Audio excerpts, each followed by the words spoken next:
Un homme qu'on n'oublie pas. Une nouvelle de Stefan Zweig. Il serait ingrat de ma part d'oublier l'homme qui m'a enseigné deux des choses les plus difficiles de l'existence. D'abord, choisir de ne pas se soumettre à la plus grande puissance en ce monde, celle de l'argent. Ensuite, vivre au milieu de ses semblables, sans se faire jamais le moindre ennemi. C'est d'une façon toute simple que je fis la connaissance de cet être singulier. Un après-midi, j'habitais alors une petite ville, j'emmenais mon épagneul en promenade. Subitement, le chien se comporta de manière fort étrange. Il se roulait sur le sol, se frottait aux arbres, et ne cessait de pleurer et de gronder. Intrigué, j'étais encore en train de me demander ce qu'il pouvait bien avoir, lorsque je m'aperçus que quelqu'un marchait à côté de moi. Un homme d'une trentaine d'années, vêtu pauvrement, sans col ni chapeau. Un mendiant, pensai-je, et déjà je mettais la main à la poche. Mais l'étranger me sourit avec douceur de ses yeux bleus, limpides, comme si j'étais une vieille connaissance. « Cette pauvre bête a mal, dit-il en montrant le chien. « Viens, nous allons voir ça. » Il me tutoyait en vieil ami. De sa personne émanait une telle bienveillance, une telle cordialité, que je ne pris nullement ombrage de sa familiarité. Je le suivis et m'assis sur un banc à côté de lui. Il siffla énergiquement mon chien. Et voici le plus curieux. Mon Caspar, d'ordinaire méfiant envers les étrangers, s'approcha et, docile, posa sa tête sur les genoux de l'inconnu. Celui-ci, de ses longs doigts sensibles, commença à explorer le pelage de l'animal. Enfin, il poussa un « Ah !» de satisfaction et entreprit une opération apparemment très douloureuse, car Caspar gémit à plusieurs reprises. Malgré tout, il ne songeait pas à s'enfuir. Soudain, l'homme le libéra. « On l'a eu !» déclara-t-il en riant, et il tenait quelque chose en l'air dans sa main. « Et maintenant, mon brave toutou, tu peux te remettre à gambader. » Tandis que le chien décampait, l'étranger se leva, me salua en inclinant la tête et alla son chemin. Il s'éloigna si vite que je n'eus même pas le loisir de penser à le récompenser pour sa peine, ni à plus forte raison de le remercier. Il disparut aussi naturellement qu'il était apparu. Arrivé à la maison, je ne pouvais m'empêcher de méditer encore sur le comportement bizarre de cet homme, et je relatai cette rencontre à ma vieille cuisinière. « C'est Anton, dit-elle. Il a le coup d'œil pour ce genre de choses. » Je lui demandai de quelle façon il gagnait sa vie, quel était son métier. Comme si elle trouvait ma question particulièrement saugrenue, elle répondit « Un métier ? À quoi lui servirait un métier ?» « Voici qui est bel et bon, répliquai-je, mais enfin pour vivre, chacun doit bien avoir une occupation. » « Pas Anton, dit-elle. Les gens lui donnent d'eux-mêmes ce qui lui est nécessaire. Il se moque pas mal de l'argent et il n'en a pas besoin. Un cas étrange, en vérité. Dans cette petite ville, ainsi que dans toutes les autres petites villes de la terre, il fallait de l'argent pour payer le moindre morceau de pain et le moindre verre de bière. Il fallait payer son logis et ses vêtements. Comment cet homme effacé, avec ses pantalons déchirés, arrivait-il à tourner une loi si bien établie et à couler des jours heureux sans aucun souci? Je pris la résolution de percer le secret de sa conduite, et j'en vins très vite à constater que ma cuisinière avait raison. Cet Anton ne se livrait effectivement à nulle activité bien définie. Il se contentait de flâner à travers la ville, du matin jusqu'au soir, apparemment sans but, mais ses yeux vigilants ne laissaient rien passer. Ainsi, il arrêtait le cocher d'une voiture en lui signalant que son cheval était mal harnaché, ou il remarquait que le piquet d'une clôture était vermoulu. Il appelait alors le propriétaire et lui recommandait de faire réparer sa clôture. La plupart du temps, on le chargeait de cette tâche, car on savait que ce n'était jamais l'appât du gain qui l'incitait à prodiguer ses conseils, mais une sincère bienveillance. Pour combien de gens ne l'ai-je pas vu se mettre à l'œuvre? Il m'arriva de le trouver en train de ressemeler des souliers dans la boutique d'un cordonnier. Une autre fois, il aidait à servir lors d'une soirée. Une autre fois encore, il emmenait des enfants en promenade, et je découvris que tous les gens s'adressaient à Anton en cas de besoin. Un jour, je le vis même au marché qui vendait des pommes, assis au milieu des femmes de la halle, et j'appris que celle à qui appartenait l'éventaire était en couche. Elle avait prié de la remplacer. Il existe certainement dans toutes les villes beaucoup de gens qui accomplissent n'importe quelle sorte de travail.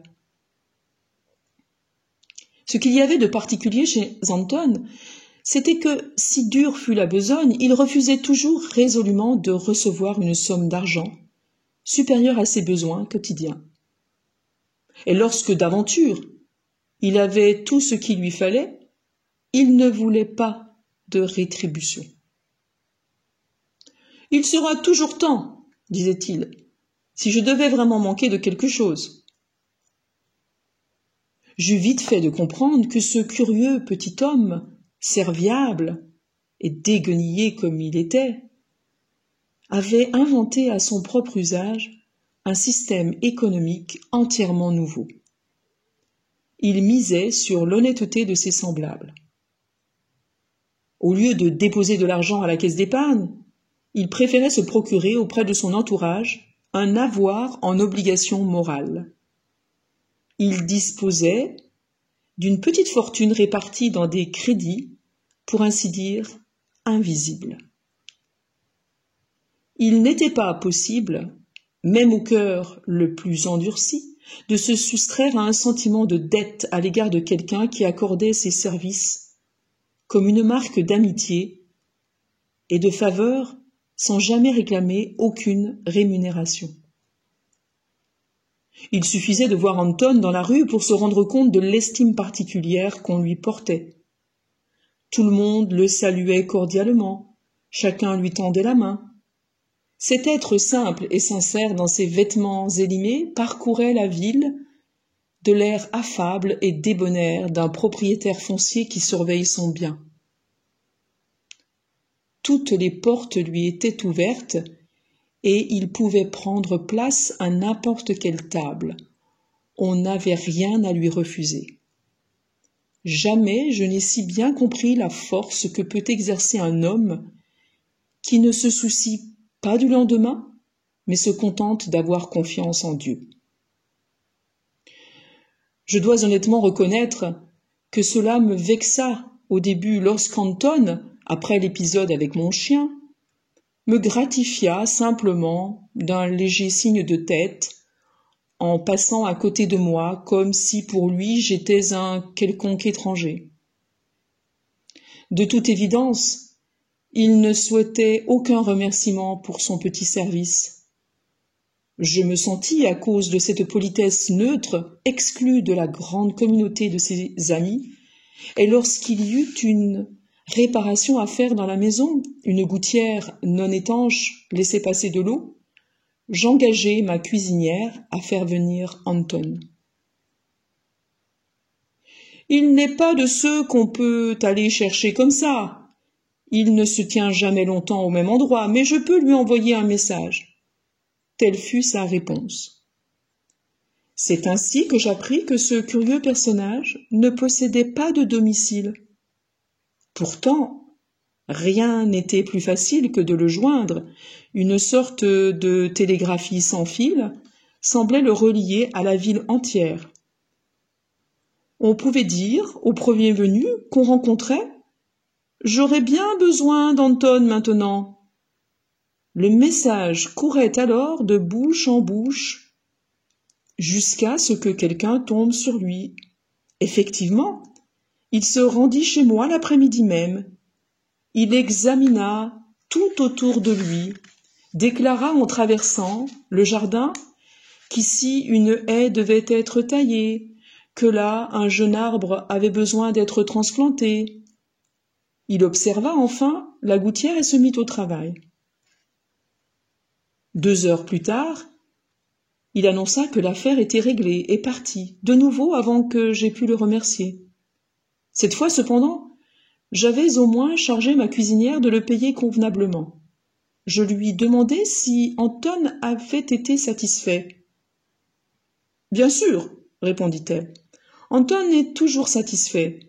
Je voulais lui donner 6 shillings, mais il n'en a pris que 2. Cela lui suffisait largement pour aujourd'hui et pour demain.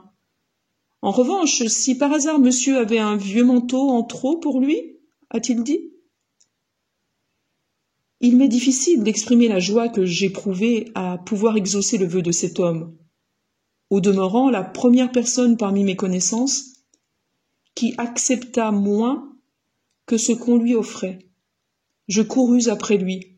« Anton, Anton !» criai-je en dévalant la côte. « J'ai ce qu'il te faut. » Une nouvelle fois, je croisai son regard paisible et lumineux. Il n'était nullement étonné que je l'aie suivi. Il trouvait parfaitement naturel que l'on cède un manteau superflu à quelqu'un d'autre qui en avait vraiment besoin. Ma cuisinière tria toutes mes vieilles affaires.